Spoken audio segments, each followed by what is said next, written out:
আমরা সকলেই বিশেষ করে টিনেজাররা কিন্তু কোরিয়ান কি জিনিস খুব বেশি অ্যাডমায়ার করছে।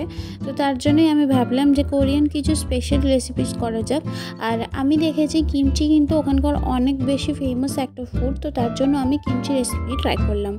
তো এখানে কিন্তু আমি ইন্ডিয়ান ক্যাবেজ নিয়ে নিয়েছি। অনেকে কিন্তু লেটুসও ব্যবহার করে, এছাড়াও কোরিয়ান ক্যাবেজ এখানে যেহেতু পাওয়া যায় না সেই কারণেই আমি ইন্ডিয়ান ক্যাবেজ ইউজ করছি। এরপরে আমি এটাকে ভালোভাবে চৌকো চৌকো করে কেটে নেব। এই বাঁধাকপিটার মধ্যে থেকে কিন্তু আমি যে শক্ত ডাঁটাওয়ালা পার্টটা থাকে সেটাকে কিন্তু আমি বাদ দিয়ে দেব, বাকি পাতার মতো অংশটাকেই কিন্তু আমি এখানে ব্যবহার করব। এরপর ভালোভাবে এটা কাটা হয়ে গেছে আমার। আমি এবারে এটাকে একটা বড় পাত্রের মধ্যে ট্রান্সফার করে দিচ্ছি। এখানে আমি 2 টেবিল স্পুন নুন ব্যবহার করছি এবং 5 থেকে 6 গ্লাস জল পুরো ভর্তি ভর্তি করে দিয়ে এটাকে প্রায় 1 থেকে 1.5 ঘন্টার জন্য আমি কিন্তু চাপা দিয়ে সাইডে রেখে দেবো।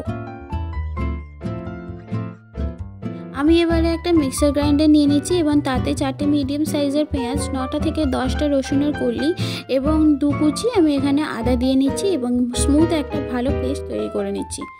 এবারে একটা ফ্রাইং প্যান প্রথমে আমি গরম করে নেব, তাতে 1 গ্লাস জল দিয়ে দিচ্ছি এবং হাফ কাপ পরিমাণের এখানে আমি চালের আটা ব্যবহার করছি। এরপরে চালের আটাটাকে যেই জলের সাথে মিশিয়ে কিন্তু বেশ ভালো একটা থিক ব্যাটার করে নিতে হবে। এরপর এটাকে সরিয়ে রেখে দিতে হবে। এই বাঁধাকপিটা নুন জলে ভেজানো ছিল প্রায় 1 থেকে 1.5 ঘন্টা। 1 থেকে 1.5 ঘন্টা হয়ে গেলে পরে আমি এই বাঁধাকপিটাকে নেব এবং সমস্ত জল ছেঁকে আমি এটাকে তুলে নেব।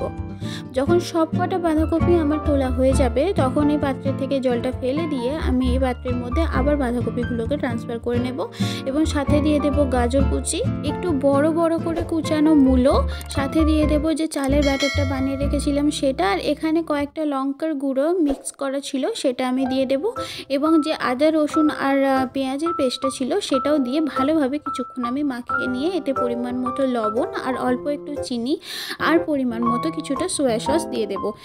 এবারে আরও কিছুক্ষণ এটাকে হাত দিয়ে বেশ ভালো করে আমি মেখে নিচ্ছি। এটা যখন আমার ভালোভাবে সব কিছুর সাথে মাখা হয়ে যাবে তখন এটাকে আমি একটা কন্টেনারের মধ্যে ভরে নেব। কন্টেনারটা অবশ্যই কিন্তু এয়ারটাইট কন্টেনার হতে হবে। আমি এখানে গ্লাস জার ইউজ করছি, তোমরা চাইলে যে কোনো কন্টেনার ইউজ করতে পারো।